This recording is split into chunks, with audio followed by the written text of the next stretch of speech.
it's Mary Richardson with Music Junkie Press. Hey, how are you doing? Good, how are you? Good, doing good. Good. Well, thanks for taking the time out to talk with us here. We're really excited this year with your project with the Killing Lights. Oh, thank you. I appreciate that. I'm excited too. It is. And how has it been to see, your Vampires Everywhere fans so welcoming and receive the Killing Lights? It's been pretty amazing, actually. I think the idea of me doing something new and different has definitely excited people for sure. Okay. Expected people to take it a lot more harshly, but they seem to be receiving it well. It is. And you guys have a very dedicated fan base, which is everybody's definitely excited for the new music. Now, with the new video, Lie Spread Like Fire, that was great because you guys really capture, this like stripped down raw emotion in the song, but it also comes through the video. Can you tell us more about that? More about the video? Yes. Yeah, I mean, the video for me was more of a dream I had and a movie I watched. I've always been fascinated with the whole, sell your soul for what you love. Yeah. Sell your soul for a better life sort of deal. And I was very much into the occult. I still am. It was just the idea of, giving your entire life to something in order to achieve your dreams. And I wanted to bring that to life, but also make it entertaining. And if you've seen the movie or read the book or whatever it is, Bedazzled, it's about a guy who wants a better life, who's picked on.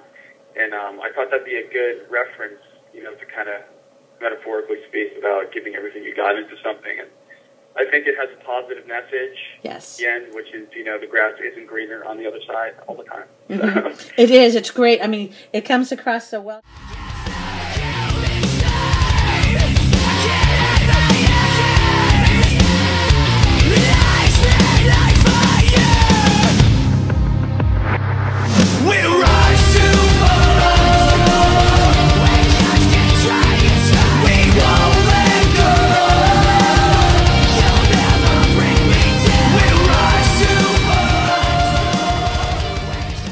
Now, you guys are also, you're talking about releasing an EP pretty soon, and they mentioned that it might be free to the fans. What's going on behind that?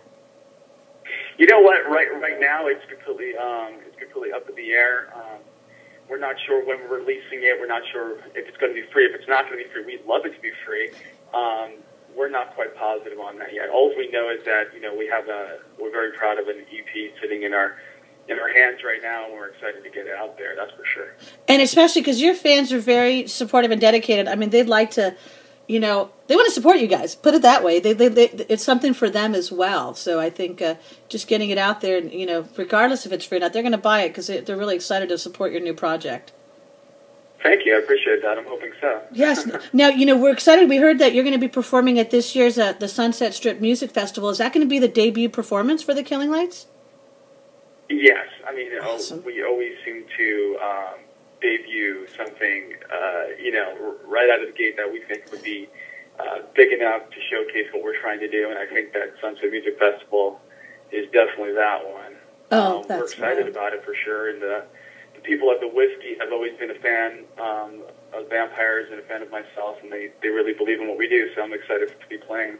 It is. It's going to be, we'll be down there, definitely. Now, actually, with also, the recent announcement of, the closure of Soundcheck, some other stores on Sunset Strip, and the planned relocation to House of Blues, what are your thoughts right now going on the Sunset Strip and the changes?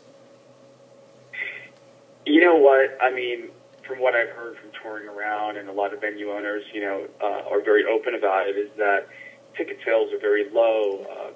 Kids just don't have money. And if they do have money, they usually target that money on the bigger bands that they've always liked. If there's a new upcoming band coming out, but there's a Falling in Reverse show, they're more likely to go to the Falling in Reverse show and save their money for that. That does hurt the venues when you have to consistently, make money for each show. So it's no surprise to me that venues are closing. It's no surprise to me that there's a large money loss in the music industry right now. And now it seems like it's hitting venues. So it is very sad, but it is what it is, and these venues really don't push upcoming artists that much anyway. Yeah. And the scene is basically based around bigger artists, so they're getting what they made. But at the same time, I support all the venues, and I hope that, the ones that I love stick around. So. Yeah, and I think also we just have to definitely target the audience and the fans to get out there. I mean, go to live shows. It used to be, any night of the week you could go to the, show on the Sunset Strip and catch great new bands. I mean, we got to get them out there again to do that. Yeah, I agree. And now, are you going to be planning a tour as well after the Sunset Strip Festival? We're taking our time with it. I'm notorious for rushing things. I'm notorious for getting on the road and not having well-promoted tours. So what we're trying to do is, take our time and make sure that when we do get on the road, it maximizes, the most fan reach possible. And we want all of our fans to know about it. We don't want anyone to miss it this time around. And that's been a lot of the issues for us in the past, is that fans were like, I didn't even know that was coming here. Yes. So we really want just a well-promoted, well-thought-out tour before we step on the road. That's great, and definitely a stop here in Northern California, I hope. Oh yeah, for sure. Yeah, and it's funny because with the internet, it's so easily accessible for information, but yet it's so hard to get exactly what you're looking for. People think, oh, it's the digital age and information, but still people, things get lost in it. There's so much out there, and you definitely want to get everybody to those shows. True. It's very true. It's a lot of these social networking sites now charge to reach your fan base, Yes. You try to get a show out there on Facebook, you'll only reach a certain, I think 5% of your fans. We have around 700,000 fans. If you reach 5% of those, I mean, you're talking very minimal reach. And you have to pay to even reach your fans nowadays. And I think that social networks are definitely at fault for a venue collapse as well. Definitely. That is very true, because I see a lot of posts, people will, be here like, when are you coming to this city? And they're like, we were just there, and it's a shame, for that. Now I understand you yourself actually also with DJ do a lot of producing with bands as well. We actually saw one of the bands you produced over the summer, Woken Shadows. They blew us away. Awesome band. Now, how do you find, time to do all this? We take bands that, that were either fans of the band or really adamant about getting out there. We don't discriminate with, how good the band is or any of those sort of things. And we just try to, help people achieve their dreams no matter what level they're at. But believe it or not, there is no time here. We do work it in. I handle a majority of the stuff online, and DJ handles the majority of the stuff in the studio. So I come in and help him produce, and he does the majority of the engineering. So it's a good combination between things, and I'm pretty stoked on it. It's called Trendkill. Trendkill, great. Kill Sound. Yeah, so it's good. It is. We saw them over the summer, and we're like, whoa! And then they saw the album that you guys produced it, and was very impressed with them. Now with the Killing Lights, okay, you guys have actually succeeded in capturing this emotion. And you create this amazing connection with the listener through your music. I can definitely see the Killing Lights being, the music to help fans, heal them, inspire them. How is it to know that your music, once again, is going to make such an impact on a listener? I think that was that was my main goal, is to affect as many people as possible. Mm-hmm. And I definitely think with this band being more straightforward and more, stripped down, It helps fans actually see who I really am and what I'm really dealing with. Rather than hiding behind the makeup, which I was doing before.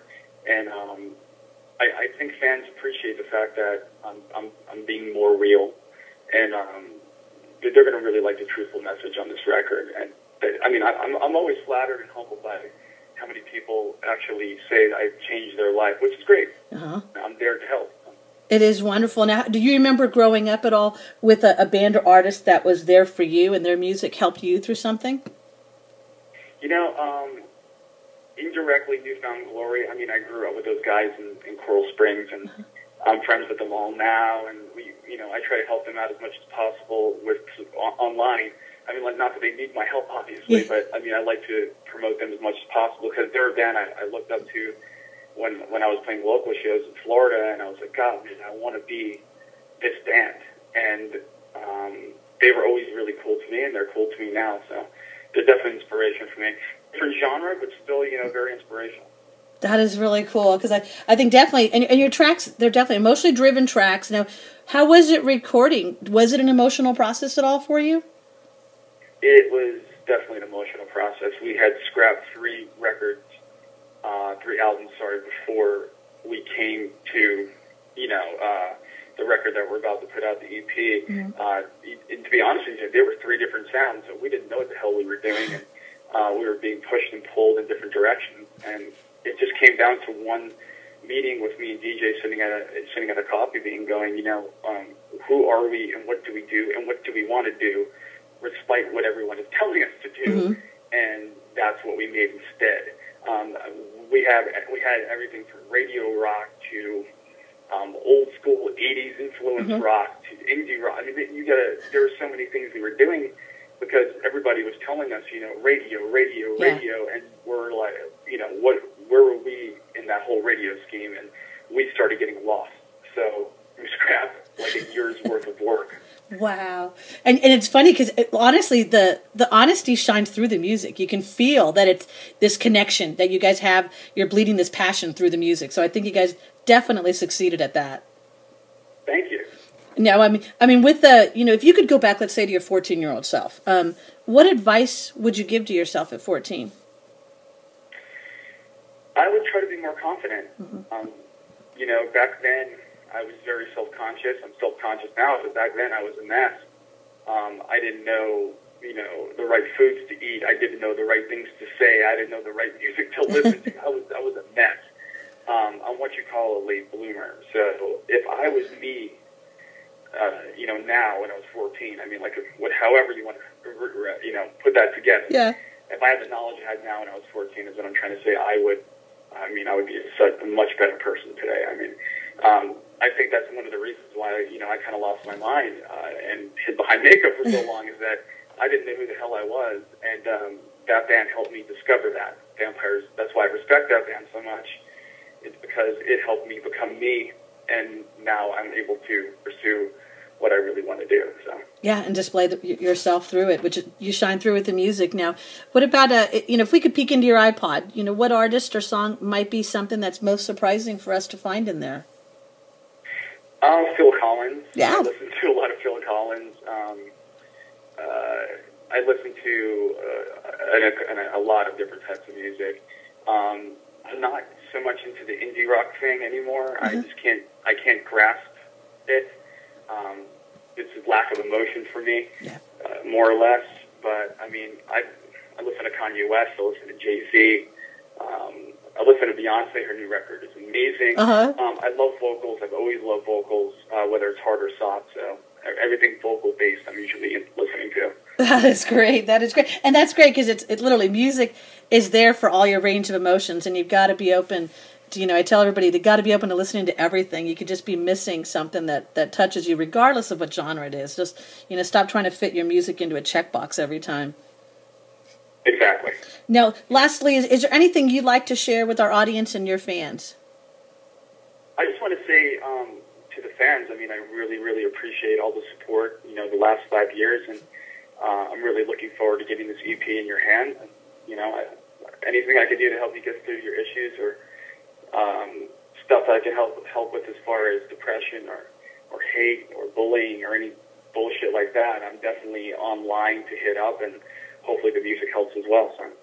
That is awesome. I mean, that especially because you are very, you connect with your fans online as well, which is great. I mean, that's what a lot of people we didn't have when they were growing up, in our age. But I mean, it's great to see that, just the simple connection with them could really just, change their whole outlook on life. Definitely so. No, and we thank you for that. And we're definitely looking forward to seeing you at the Sunset Strip Music Festival. We'll share all the media links and keep spreading that video. Sounds good. It's 4 p.m. at the Whiskey. I'll see you there, hopefully. Definitely. Thank you so much, Michael. All right, thank you. Okay, bye.